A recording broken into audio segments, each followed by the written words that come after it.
You are a builder, you are doing a construction project and not making profit.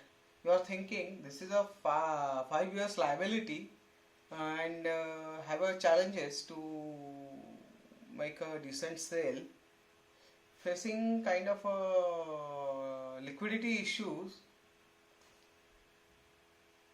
and thinking these days real estate projects are not doing well, no one making money through the real estate project. Even hotels, restaurants, airlines, even a banking sector is under lot more pressure and facing issues like a bankruptcy.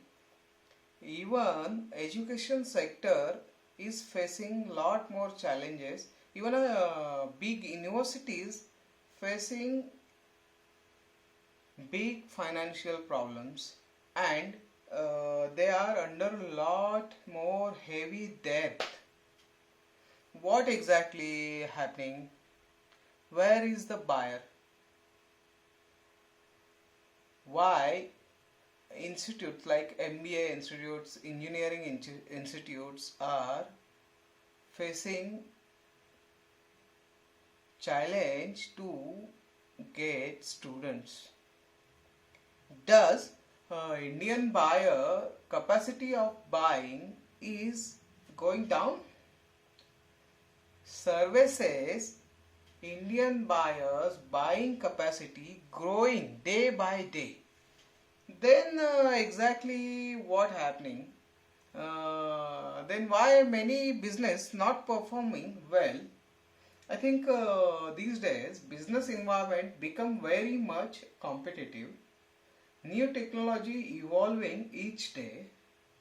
Today's buyer become very much choosy and they have a multiple choice to choose. Even real estate market even today's real estate market is not as like as 10 years back.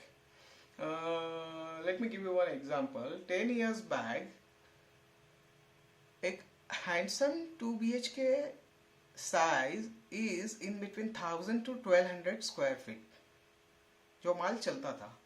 But now today it's become 750 to 950 square feet. ये माल चलता है. Everything is depend on a ticket and pocket size. So what happening? Still you are doing a project of 750 square feet, but still you are facing challenges to sell. Why? If you are decreasing ticket size and doing smaller size of flats, but still you are not able to increase your sale sizable. Why? Does any builder not doing well? Any construction company, any real estate firm not performing well? And the answer is no. Many builders are there in the market who are performing well.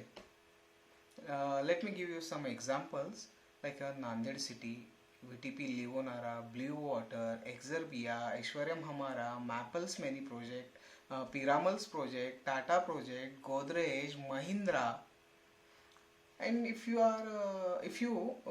go any side of city, you will find 1-2 success stories.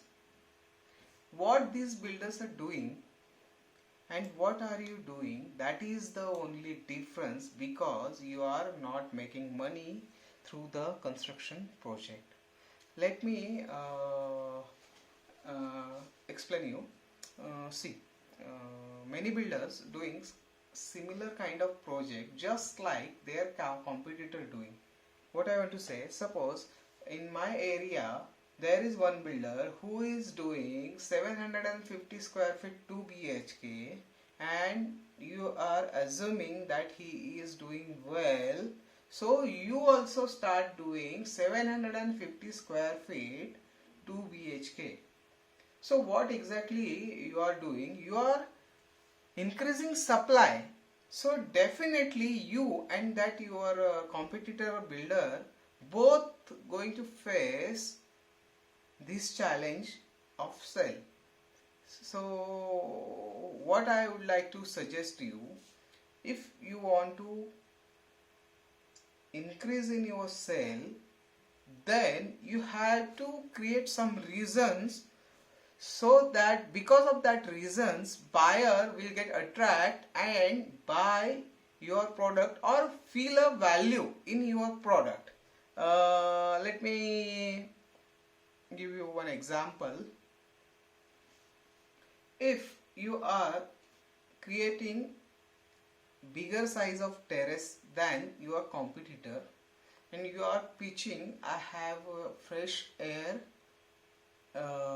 windows and I have a big sizes of terrace, and for which I am charging you this much amount only. Like this 5-10 different points, you have to purposefully create that point and pitch that point to your marketing team. Then see that you will see the difference in your sale. Then what I feel, many builders don't have clear idea who is their target market, or who is target market for their pocket size. I mean, they are constructing 750 square feet of 2 BHK, and if they are doing their marketing in the high level area whose capacity is more buying more than 1 crore rupees flats, then they don't take interest in your product, right? So you have to address that market only, those who have a salary in between 30 to 40,000, that is your market. Then where these people are hang out, you have to find out and pitch them your product, right? Is it simple? When we are discussing or when we are talking, that time it is definitely easy, but how to source these people, that is a absolutely different topic. Okay,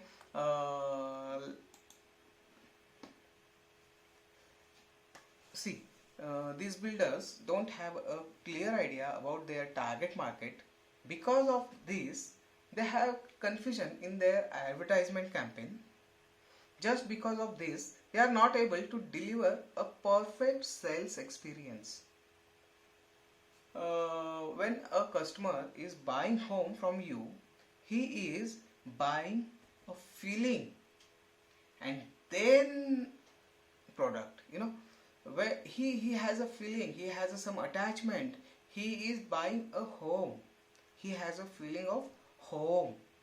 So when you are doing sale, that time what you are offering and what value you are proposing them, that must fulfill the home requirement. You have to purposefully create a perfect home sales experience. If you are able to create a perfect home experience, then your sale definitely going 10x. You have to design a customer experience digitally also. See, in today's in these days, everyone is on Facebook, everyone is on Twitter, everyone is on YouTube, or everyone is using his Android phone or any kind of high-tech phone. So your ad campaigns, your digital presence should be address these people, target these people, and to do these digital marketing campaigns, there must be you have some knowledge about the digital marketing. Then and then only you can do a effective digital marketing campaign. Digital marketing or a digital experience or a digital branding is cost effective and much more converting. It gives result. Once you clear your vision, mission and the action, after that there is only a repetitive process. That's it. That means 15 days work on this and repeat this for a year. You know, many builders don't design their project as per the target market's need. Like someone who is doing 750 square feet or 900 square feet 2 BHK and offering huge lavish clubhouse in that project. Is it really that buyer's need? Or they have something different kind of environment and you are offering something different kind of solution? Then it won't work. You have to conduct a buyer survey, and as per that survey you have to design your product. See, all these points are mostly related to sale, but there is one more bigger topic, and that is a cost reduction. So we will talk on a cost reduction in the second part of this series, and let us assume, let us think how can you design a construction project whose construction cost is less than 1800 rupees and you are selling that project on more than 4000 rupees. That kind of specs, how can you construct below the 1800 rupees? Yes, I am going to explain that in my next video. So wait till my next video. Thank you.